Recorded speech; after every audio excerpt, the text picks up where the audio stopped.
When a woman longs to hear 3 words, what she really longs for is reassurance that her vulnerability is safe, that when she lowers her defenses, when she shows the messy, unpolished parts of herself, she won't be abandoned or dismissed. When we talk about recognition in love, it goes far beyond someone knowing your name or remembering your birthday. It is about a depth of acknowledgement that speaks to the soul, the kind of recognition that makes a person feel alive and grounded in the presence of another. And for many women, this is what lies beneath those 3 words they long to hear, not simply the sound of affection, but the assurance that who they are at their core has been witnessed and valued. And it is this validation that becomes transformative, because recognition is not about flattery or performance. It is not about saying something rehearsed. It is about a gaze that notices the small details others overlook, the way someone smiles when they are nervous, the softness in their voice when they speak about what they love, the unspoken tension in their silence when they are worried.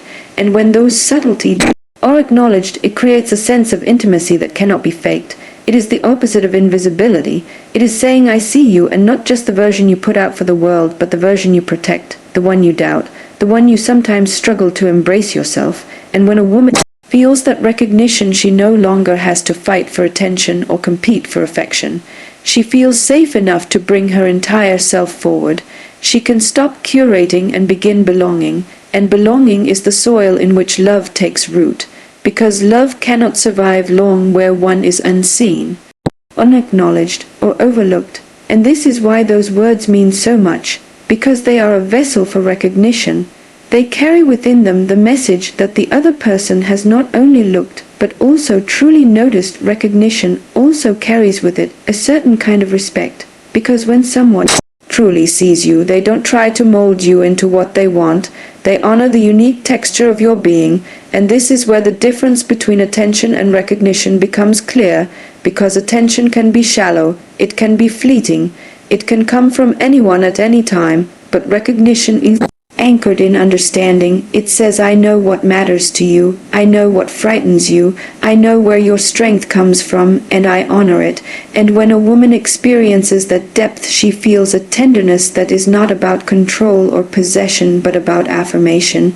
She feels strengthened rather than diminished, expanded rather than confined, and this shift creates space for deeper love, because the security of being recognized allows her to express herself more fully, to be more playful, more vulnerable, more daring, and this in turn deepens connection. It is worth noting that recognition is not a one-time act. It is not just saying the right words in a single moment.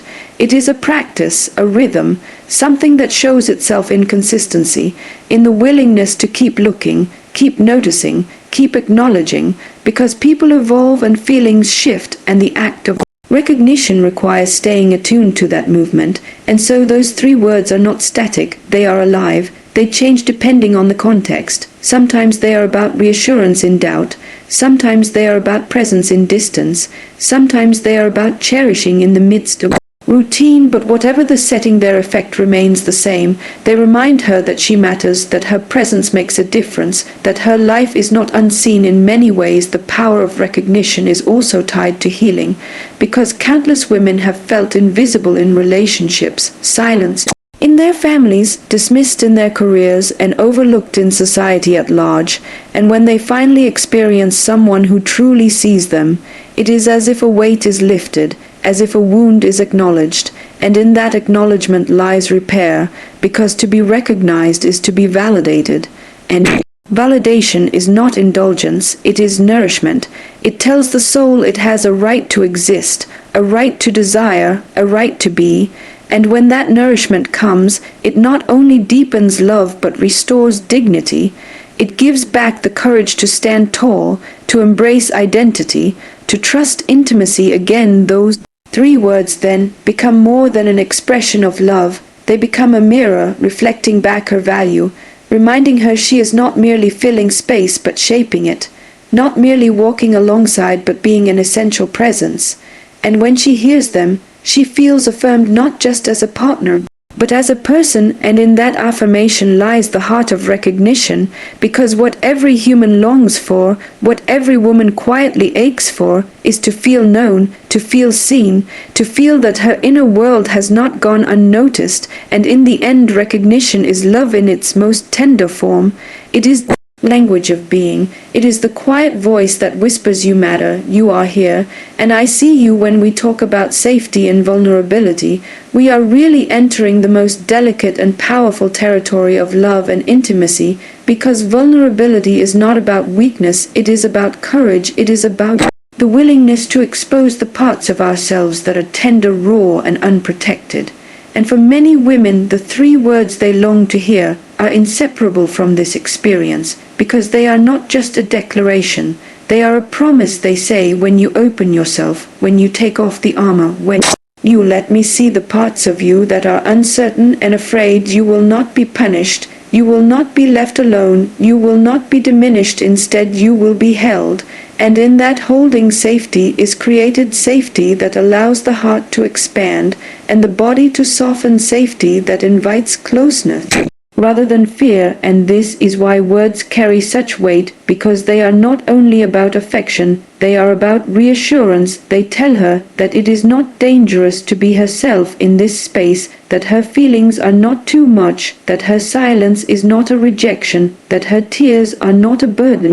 Safety and vulnerability is not built in grand gestures, it is built in small and consistent moments. The way someone listens without interruption, the way they notice when something feels off, and ask gently, the way they respond with kindness rather than criticism when imperfection shows up. These are the quiet acts that create an atmosphere where a woman feels she can risk being truly herself.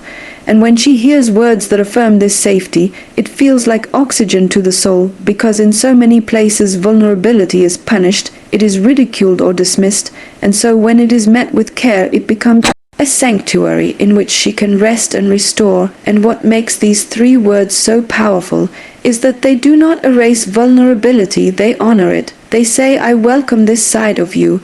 I do not need you to hide. I do not need you to be flawless. I only need you to be real. When a woman senses that her vulnerability is safe, she allows herself to step deeper into intimacy. She shares more. She laughs more openly. She cries without shame. She risks desire and creativity, because she knows that even if she falters, she will not lose love. She will not lose belonging. And this kind of safety becomes the foundation upon which true closeness is built, because without it intimacy becomes a performance, something managed and contained, but with it intimacy becomes fluid, alive, and full of possibility.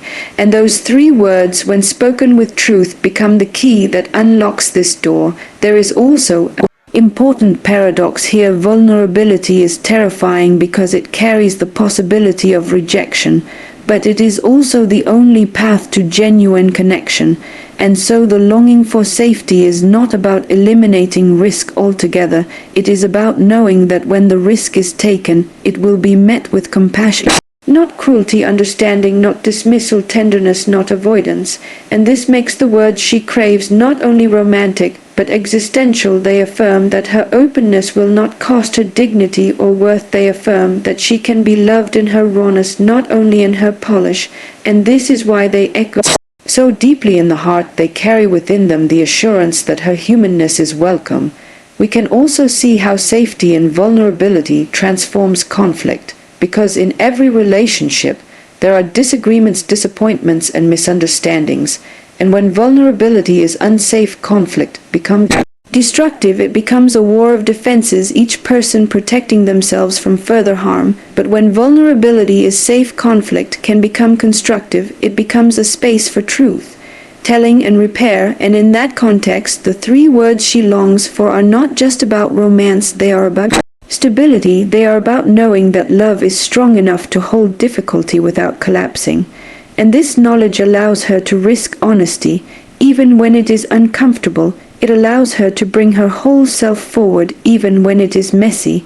And that is a profound gift for many women, the longing For safety in vulnerability also comes from personal histories, times when trust was broken, when vulnerability was met with betrayal, when openness led to hurt, and so hearing words that affirm safety is not only about the present moment, it is about healing the past, it is about rewriting the story that says being vulnerable equals being harmed and replacing it with a story that says being vulnerable equals being loved and respected. And this shift can be life changing. It can restore faith in intimacy and rebuild confidence in connection. Ultimately, safety and vulnerability is not about creating a relationship without tension or difficulty. It is about knowing that within the tension, love does not disappear. Within the difficulty, acceptance does not vanish, and within the fear, intimacy can still be chosen. And when a woman hears 3 words that embody this truth, she does not just feel loved. She feels anchored, she feels grounded in a bond that is strong enough to carry her through uncertainty, and that sense of safety gives her the freedom to keep showing up, to keep choosing to love in return, and to keep risking the beauty of being fully human, the desire to be chosen deliberately, not by default. Speaks to one of the deepest needs in the human heart, and for many women it is at the center of intimacy, because to be chosen means more than simply being loved. It means being seen in a sea of possibilities, and still being the one who stands out. It is the difference between feeling like a convenient option and feeling like a conscious choice, and this distinction matters profoundly, because when someone is chosen by default, it carries the weight of resignation. It suggests that there was no effort, no discernment, no passion, but when someone is chosen deliberately, it radiates intentionality. It carries with it the meaning that out of all the paths available, this one was desired above all else. And for a woman, hearing 3 words that reflect this deliberate choice is a validation of her uniqueness.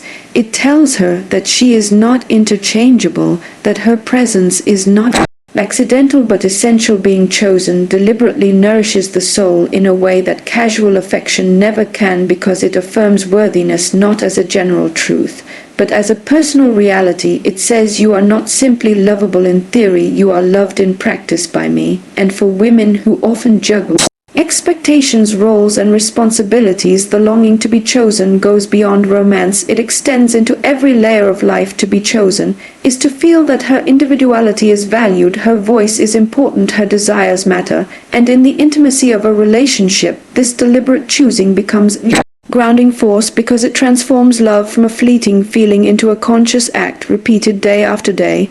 There is a subtle but profound difference between staying with someone because it is easy and staying because it is chosen again and again, and women feel this difference deeply. They sense when affection comes from routine rather than intention, and when it does, it can breed insecurity and doubt. But when love is reinforced with deliberate choice, it builds trust. It creates a foundation where she can rest, because she knows she is wanted, not because of circumstance, but because of desire. And this makes the 3 words she longs to hear even more potent. They are not only a declaration of feeling, they are a declaration of decision. To be chosen deliberately also carries a sense of celebration. It is not passive, it is not quiet, it is alive with energy. It says, I see you with all your complexities, and still I choose you. I see your flaws and your brilliance, your fears and your courage, and still I choose you. And this kind of choice is powerful, because it is not blind, it is not about ignoring imperfections, it is about embracing them as part of the whole. And this gives a woman the freedom to stop performing, to stop hiding parts of herself in fear of rejection, because she knows the choice was made with full awareness of who she is. The longing to be chosen deliberately also connects to the human fear of being replaced. When affection feels shallow or conditional, the threat of replacement looms large. But when love is rooted in choice, it provides reassurance. It says, no matter how many others exist in the world, you remain the one I want. And this reassurance creates space for deeper intimacy.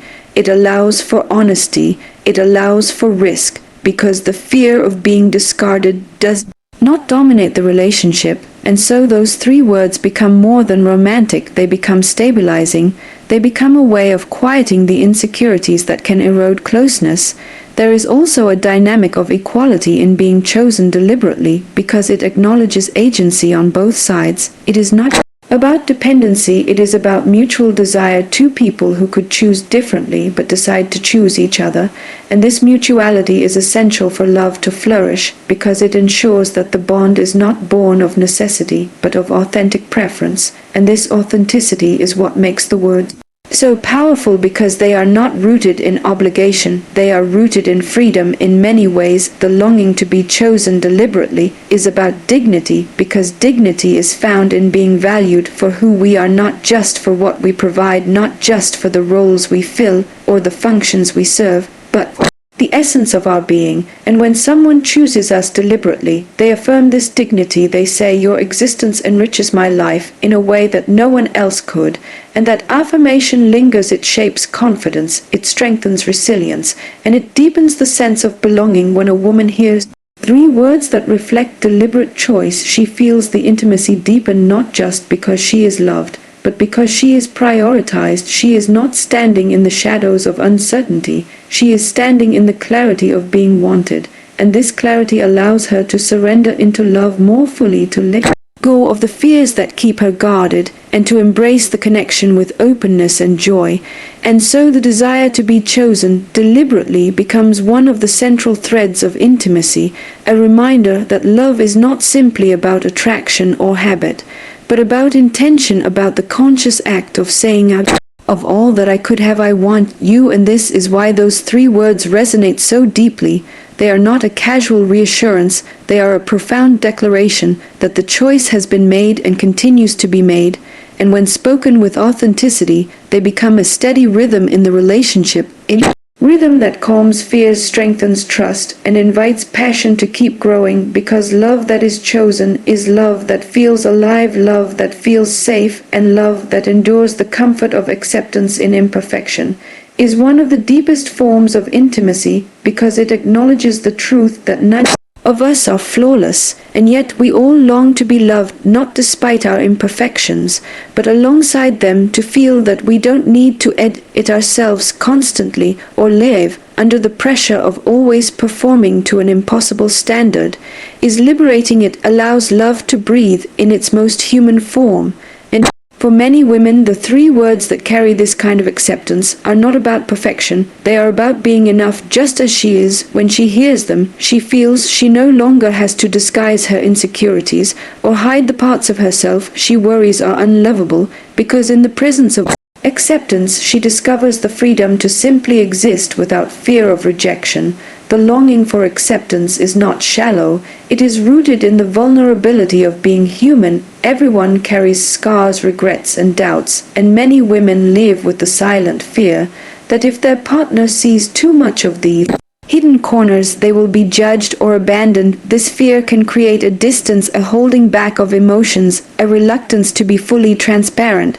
But when there is true acceptance, when imperfection is not only tolerated but embraced, the walls begin to crumble and trust deepens. She feels safe enough to share the messy parts of her story, the moments she isn't proud of, the days she feels fragile or overwhelmed, because she knows that these admissions will not jeopardize her worth in the relationship. To be accepted in imperfection is to be told you don't have to earn love through constant effort. You don't have to meet an unspoken list of conditions to remain worthy. It is a love that does not evaporate when moods shift or when mistakes happen. And this consistency is what allows intimacy to flourish, because love that only exists in perfection is brittle. It cannot withstand the storms, but love that holds steady in imperfection grows stronger over time. It weathers disappointments and comes out with even more resilience. And this is the kind of love that women long for, not the illusion of perfect passion, but the reality of enduring connection. There is also an element of relief in acceptance, because women are often burdened with social expectations to look a certain way, to behave a certain way, to present an image of success and composure. And when someone offers them acceptance in imperfection, it provides a refuge. It says, you don't have to carry all of that here. You don't need to prove anything in this space, and that relief is powerful. It turns love into sanctuary. It makes the relationship a place where she can put down the masks and armor she wears in the outside world, and that safety is what allows intimacy to deepen into something far more profound than fleeting attraction. Acceptance in imperfection is not about indifference, it is about recognition. It says, I see you fully, not just the polished version you show to the world, but the raw, unfiltered human underneath, and I still choose you, and this choice is deeply healing, because so many women have experienced relationships or environments where their flaws were magnified, where mistakes were used against them, where vulnerability was met with criticism rather than compassion, and to step into a relationship where imperfection is met with acceptance is to step into a new paradigm of love, one where mistakes are not the end but an opportunity to understand each other more deeply. When acceptance is present, it changes the way conflict unfolds. Disagreements no longer carry the threat of abandonment. Instead, they become part of the rhythm of intimacy. Two people who understand that imperfection includes moments of anger and frustration, but who also know that love does not disintegrate in their presence. This stability gives her the courage to bring her full self into the relationship, because she is not afraid of losing everything the moment she falters, and this courage is what allows a relationship to move beyond surface-level harmony into authentic connection. For women, the desire to be accepted in imperfection is tied to their longing for rest, to be able to let go of constant striving and simply be enough. The beauty of hearing words that affirm this is that it quiets the relentless inner critic, the voice that says she should be thinner or more successful or less emotional. Acceptance interrupts that voice. It replaces it with reassurance. It gives her the permission to embrace her own humanity without shame. And when she feels this kind of acceptance, she doesn't just relax into relationship, she also begins to accept herself more deeply, because love that accepts imperfection reflects back the truth that worth is not conditional. There is also passion in acceptance, because when someone embraces your imperfections, they are not blind to them. They see them clearly and still desire you, and that kind of desire is powerful. It is not fragile or naive, it is resilient and mature, and it allows love to hold both tenderness and intensity, because it is rooted in reality, not fantasy. And this is why the comfort of acceptance in imperfection is not the absence of passion, but foundation for it, because only when someone feels fully accepted can they surrender fully to intimacy without holding back, without fear, without pretense. Ultimately, the comfort of acceptance in imperfection is a reminder that love is not about creating a flawless image together, it is about building a life that honors the truth of who we are, with all the complexity, contradictions, and vulnerabilities that come with being human. And when a woman experiences this, she understands that she is not adored because she has achieved some unattainable perfection. She is adored because she is real, because she is whole, because she is her. And the three words that communicate this kind of acceptance are the ones that will echo in her heart long after they are spoken, because they tell her that she can finally rest in love without fear of being unworthy.